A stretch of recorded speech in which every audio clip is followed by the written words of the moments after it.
c'est ça. Dernièrement, beaucoup de pays viennent nous voir pour les ONG et quoi. Je dis, mais attendez, qu'est-ce qui se passe? Vos ONG humanitaires, c'est rentré, c'est sorti ici. Nous, on a notre dignité à défendre. Il y a des choses qu'on n'accepte plus. Allez-y donner ailleurs. On ne veut pas de votre aide. Il n'y a pas là. Alors, ce qui veut dire qu'ils ont d'autres choses derrière la tête. Ce n'est pas donc de l'aide. C'est comme l'a dit quelqu'un, si vous voulez venir aider un père de famille, parce que ses enfants ne mangent pas bien, pourquoi vous allez venir et puis vous ne donnez pas au papa là discrètement de les donner? Vous voulez aller vous-même donner aux enfants pour dire que le papa ne vaut rien. C'est ça que vous voulez dire. Ça ne marche pas. Notre culture n'accepte pas ça. Donc, ils ont utilisé beaucoup de canaux pour nous asservir. J'ai parlé des ONG, l'infiltration dans nos administrations, beaucoup de canaux. Mais on ne va pas accepter. Parce que tout ça, c'est pour nous maintenir et pouvoir bien piller nos ressources. Il est temps que nous tous on comprenne que nos ressources doivent servir à ce que tout le monde ait de l'eau potable à boire. Vous avez parlé du problème d'eau.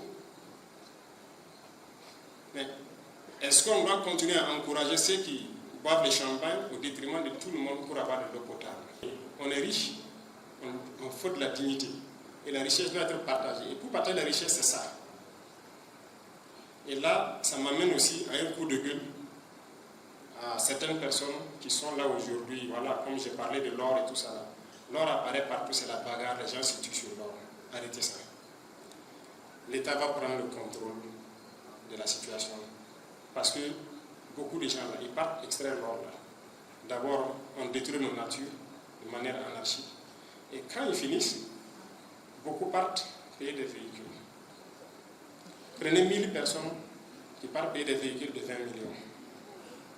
Ça fait 20 milliards qu'on a donné comme ça quelque part. Pourtant, on n'a même pas de route pour rouler dessus. Quand vous quittez Yako pour aller à Ouagadougou, il n'y a pas de route. Mais on fait les routes ou bien on fait quoi? Donc, il faut qu'on se parle, qu'on se comprenne et qu'on puisse construire ensemble. Chacun aura son compte. Mais évitons de dilapider nous-mêmes notre propre richesse. Hey, Africains, on ne va pas se réveiller. Est-ce qu'on ne peut pas travailler nous-mêmes et puis nous nourrir et continuer de consommer ce qui vient d'ailleurs et on ne sait même pas ce qui est dedans? Et le comble de l'Africain, c'est quoi? Souvent, les Blancs eux-mêmes sortent et puis dire que tel truc qui se vend en Afrique là, c'est pas ce qui se vend en Europe. Ils ont mis quoi. On a vu le scandale avec Nestlé, Nido et autres là. Le lait qu'ils vendent à leurs enfants là-bas, c'est pas le même qu'ils vendent en Afrique et tout. Mais le noir, il n'est pas d'accord. Non. Lui, il veut consommer ce qui vient de chez nous. C'est pour dire à nos mamans, le consommation local là, c'est une bataille. Et c'est pour ça qu'on fait, on veut réfléchir à faire toutes les unités de transformation possibles. Pour qu'on consomme ce qu'on produit et éviter d'importer ce que nous ne savons pas. Parce que c'est un problème grave. Les Occidentaux sont venus pendant 400 ans nous déporter à aller travailler, nous tuer de toutes les manières possibles. Mais l'homme noir a résisté toujours. Mais pourquoi c'est aujourd'hui que nous ne pouvons pas nous rendre compte de ça, résister et changer la vapeur? Pourquoi? Tellement ils nous ont traumatisés, nous barbarisés, que nous-mêmes on les aime maintenant, on les aime plus que nous-mêmes. C'est ça le syndrome de Stockholm dont je parlais. C'est ça le problème. Et si on ne prend pas conscience de ça, on est perdu. On est fini. Parce qu'ils continueront à nous terminer d'une manière ou d'une autre. Et c'est ce que je vous raconte là, par des produits qu'on injecte et tout. Regardez le noir. Il aime plus ceux qui l'ont agressé hier que lui-même sa propre personne. Sylvie Ziri. Ils sont nombreux parmi nous. Si vous ne connaissez pas l'histoire, lisez. Vous verrez, personne ne nous aime. Il faut que ça, on soit conscient de ça. Mais c'est quelle inconscience d'aller chercher à l'amour de celui qui ne t'aime pas. Pourquoi? On parle de l'Africain en général, du noir, de notre histoire. de notre situation actuelle. Parce que l'esclavage n'est pas fini. Hein. Les gens continuent l'esclavage. Hein. Vous ne savez pas ça? On continue d'attraper les noirs, aller les vendre. Hein. Au jour d'aujourd'hui, 2026. Là. Donc, on ne vous considère pas comme des humains.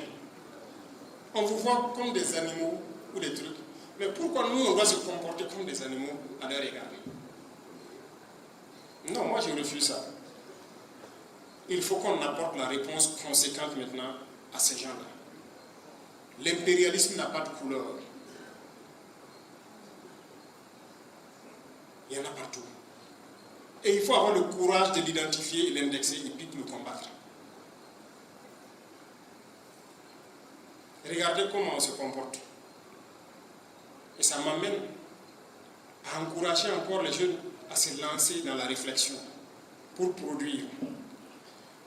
Vous savez que tout ce qu'on fait, c'est importé. Tout. Quasiment tout. Je pense que vous voyez que c'est possible. On peut y arriver. De toute façon, on va lancer des programmes bientôt et vous verrez. On va construire nos pays, on va construire nos villes, on va construire nos routes. Et on va vivre en paix.